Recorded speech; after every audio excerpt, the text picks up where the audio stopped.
Recep Tayyip Erdogan wins re-election with greater powers thanks to a change in the constitution. He says it's a win for democracy. But is it? And what will an executive presidency mean for the rest of the world? This is Inside Story.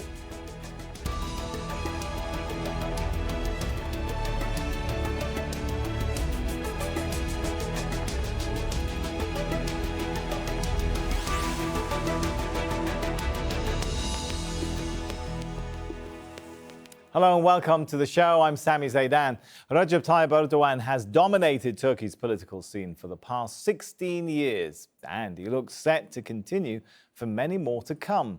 His re-election on Sunday makes him Turkey's first executive president. Well, that means he has new expanded powers because of changes to the constitution approved in last year's referendum. His main opposition rival accepts the result, but Muharrem Ince says the election was unfair. And he warns Erdogan's one-man rule is a danger to Turks. So how will the balance of power change? We'll talk to our guests in a moment. But first, Jamal Shayal reports from the capital, Ankara. Yet again, Recep Tayyip Erdogan is victorious. This success, however, will taste a lot sweeter for the man who's now won more than 10 successive national polls since his AK party came to power in 2002.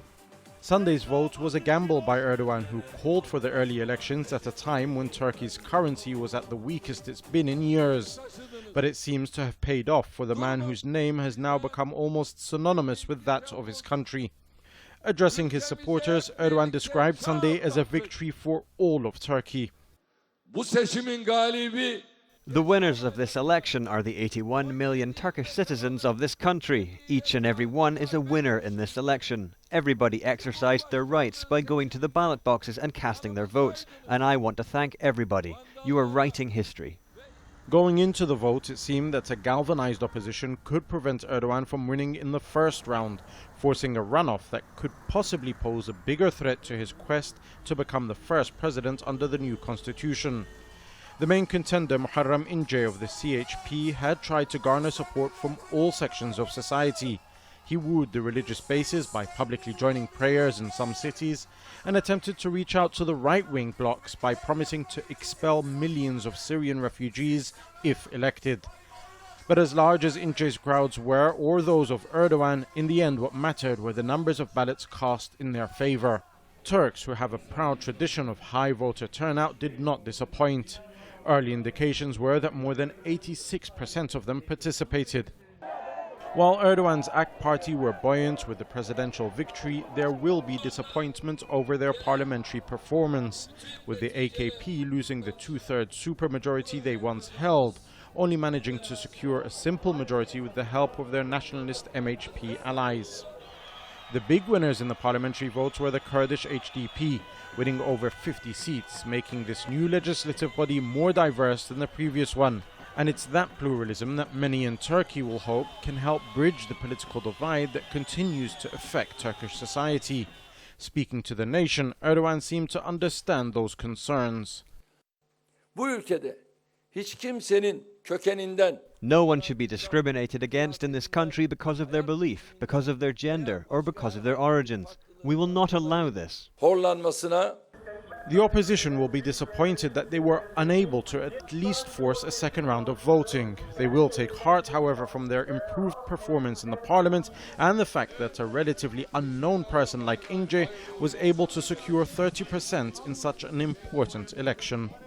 With this victory, Erdogan has not only proven once again that he is the single most popular politician in Turkey today, but by becoming the first ever executive president, he has now arguably equaled or possibly even surpassed the founder of modern-day Turkey, Mustafa Kemal Atatürk, as the most significant figure in this country's recent history.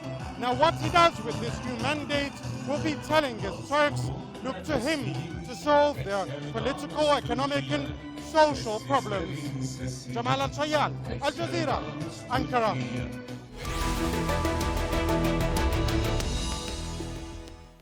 Well, the new executive powers for the president mean he now appoints the cabinet after the abolition of the post of prime minister, and a yet-to-be-determined number of vice presidents will be chosen. The president will be able to issue decrees as well as appoint or remove government ministers, civil servants, even judges, all without Parliament's approval. Other parliamentary business such as drafting the state budget is also in the hands of the president. He can dissolve Parliament, triggering early presidential elections, declare a state of emergency for up to 6 months without cabinet approval, and under the new constitution, Erdogan can run for another term, effectively staying in power until 2028. Let's bring in our guest now. Joining us from Istanbul is Enes Bayrakli. He's a professor of international relations at the Turkish-German University. From New York, Selim Sazaka, fellow at the Century Foundation, focusing on Turkey's foreign policy in the Middle East.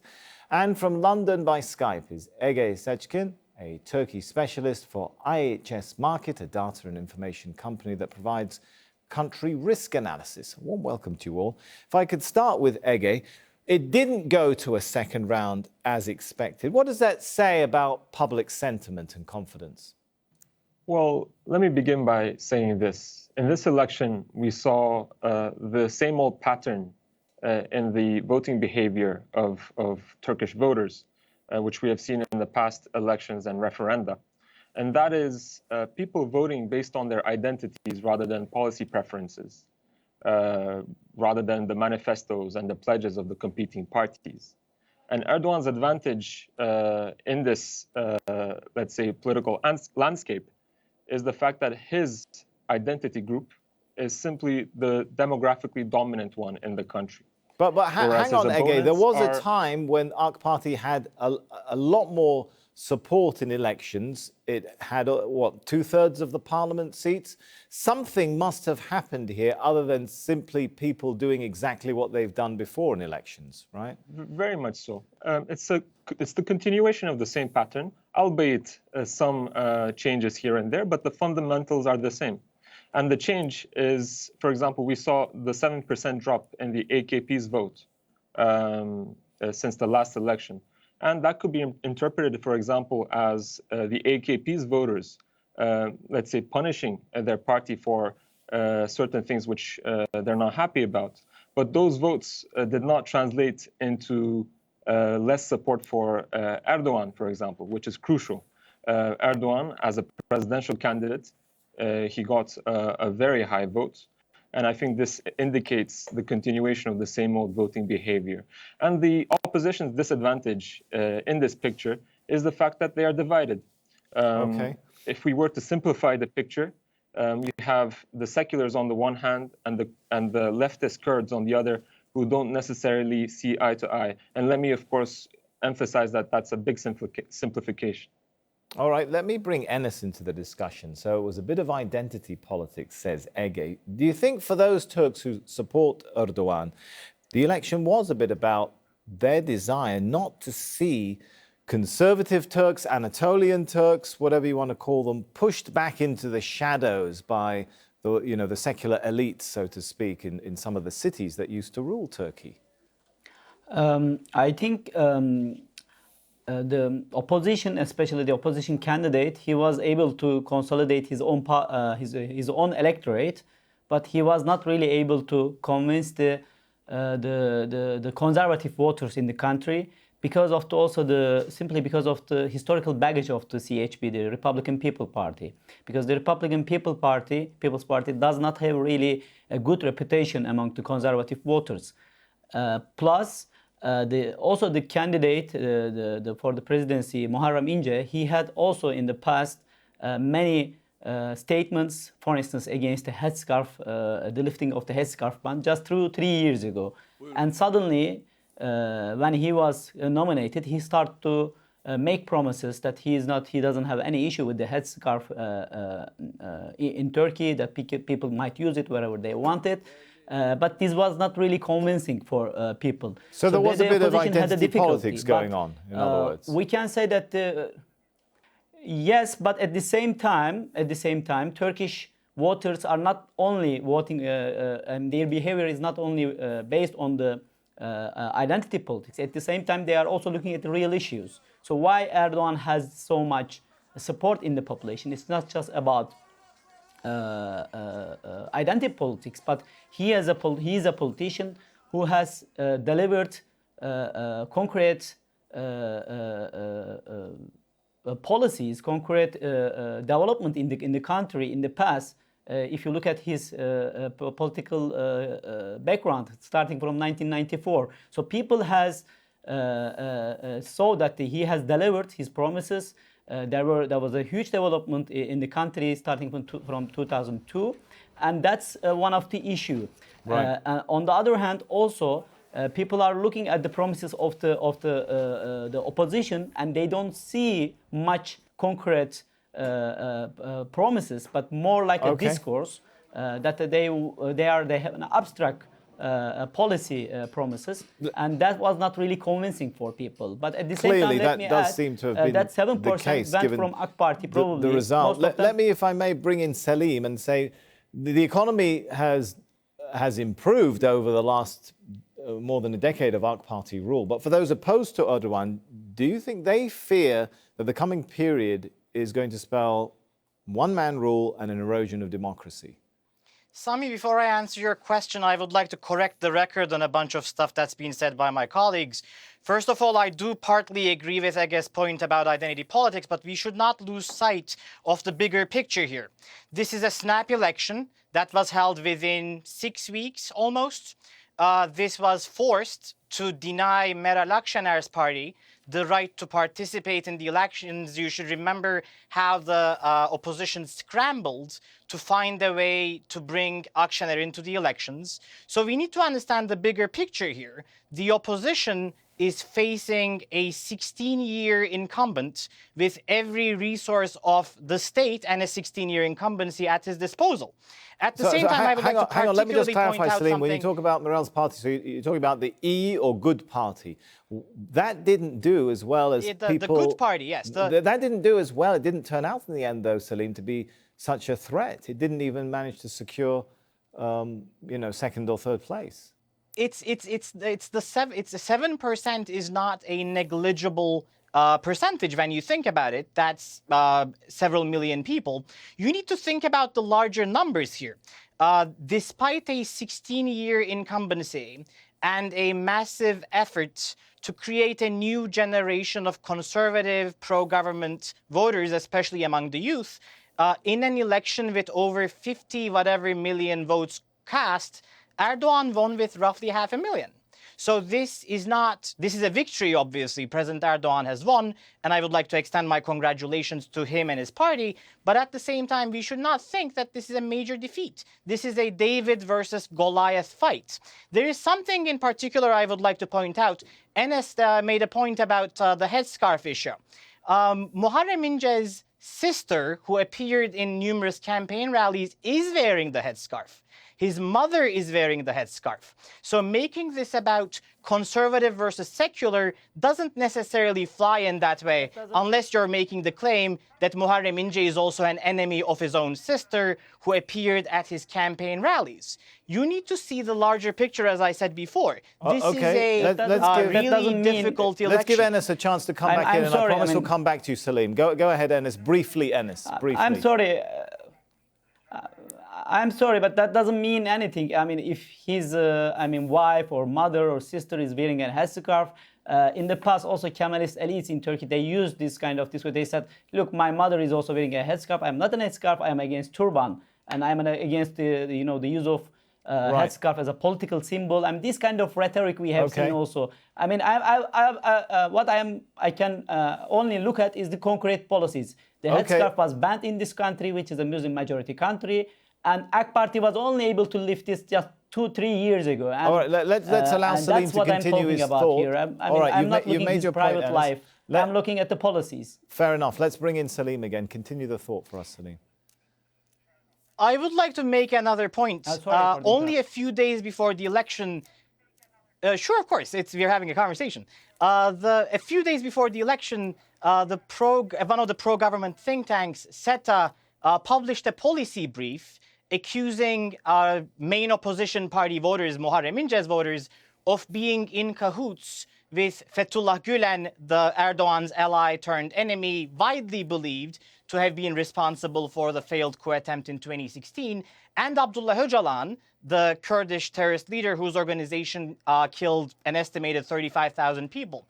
So let's not pretend that this was an election fought on a very level playing field, and this was only about the conservative versus the seculars, a somewhat equal competition that the opposition has lost. I'm not trying to be the sour loser here. The opposition worked hard. They need to work harder. At the end of the day, President Erdogan won, and that's the end of it. Let's bring but in at Ege. the same time, that sort of sentiment we're hearing right now from Selim is not an unusual one that you hear from the opposition right now. And although they've conceded that Erdogan has won, I'm wondering, will there be an attempt to try and challenge the result in any way going forward?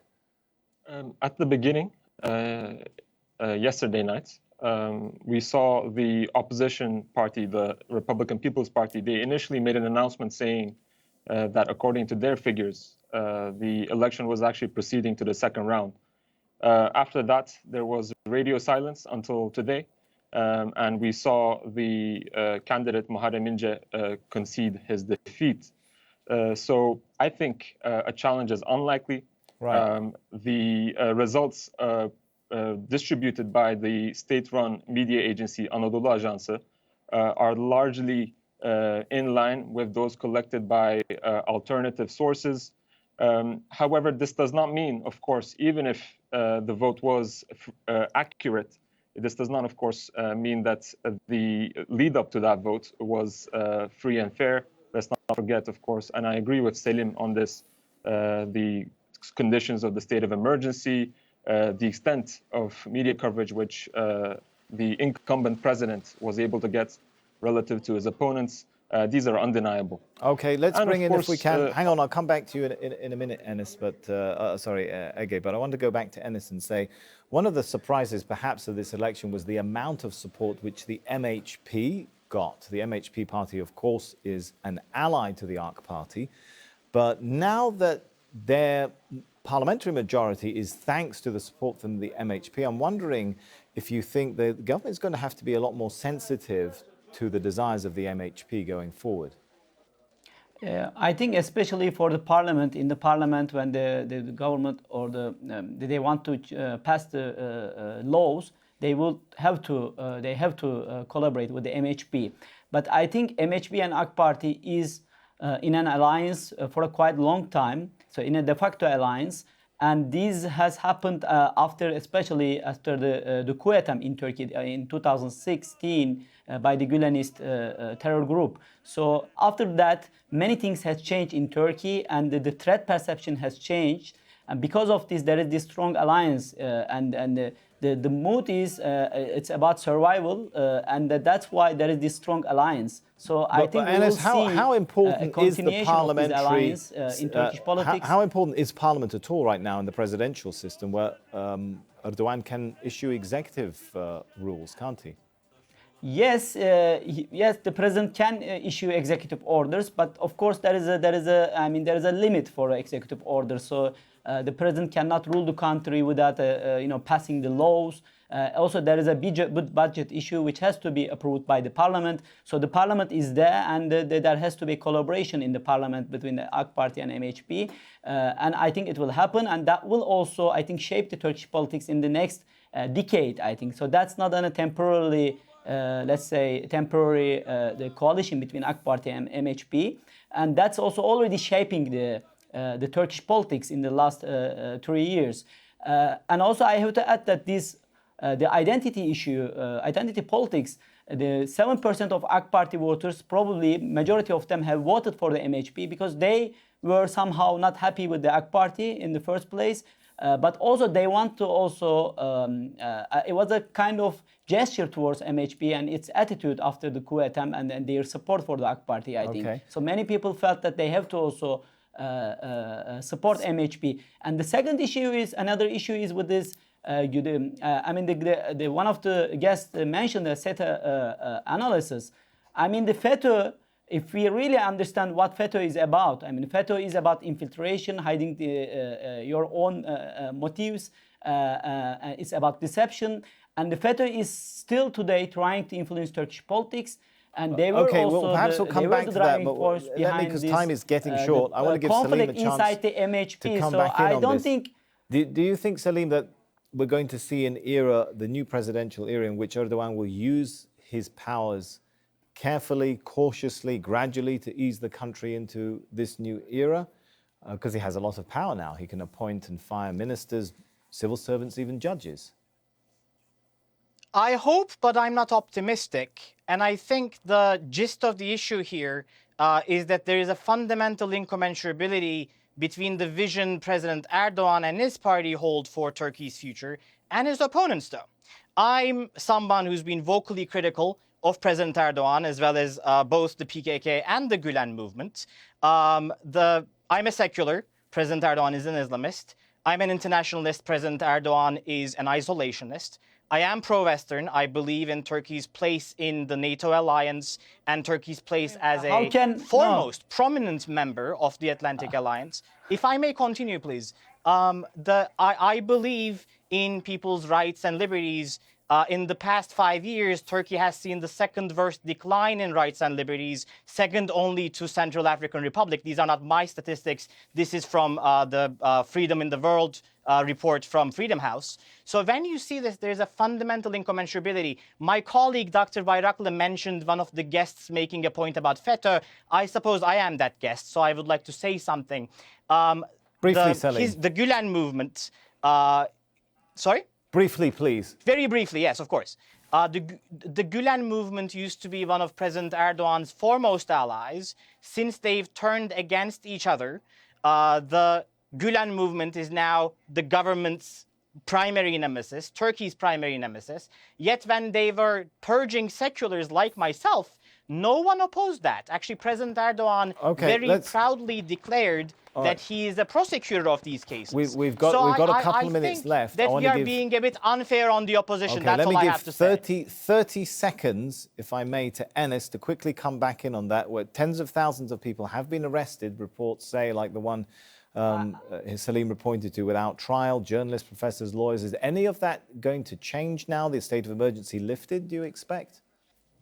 No, I don't think so, because many of them, the overwhelming majority of charge, they are linked to the FETÖ, and they have to face trial in the Turkish courts, and they have to pay the price what they have done to this country. But on the other hand, the guest has claimed that Erdogan is an isolationist. I mean, if you look at his policies, I mean, he is the one who has opened this country to the outside world. I mean, Turkey is more involved all around the world in Africa. So how can we claim that he's an isolationist? Enes, it's one thing to punish people. It's another thing, the critics say, to hold someone without trial, right?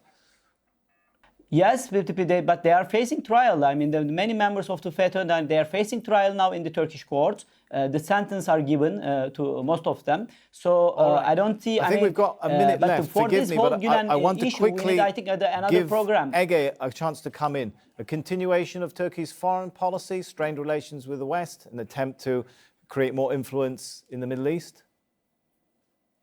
I mean, these are likely to continue. What we have seen thus far. In 2016, we saw a realist shift in foreign policy. I guess we could call it that. Erdogan is likely to continue that. But of course, we have to bear in mind much of what Turkey is facing today in the region when it comes to Syria and Iraq. Its response to that would not really change necessarily that much from one party to another, or from one leader to another. I think some of the developments right now are infringing on Turkey's strategic interests.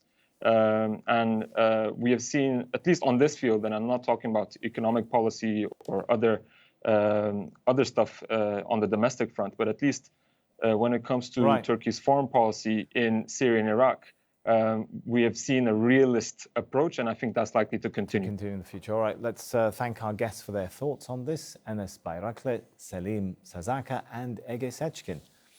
And thank you too for watching the show. You can see it again anytime by visiting our website, aljazeera.com. For further discussion, go to our Facebook page. That's facebook.com/AJ Inside Story. You can also join the conversation on Twitter. Our handle there is @AJ Inside Story. From me, Sami Zeidan, and the whole team here for now, goodbye.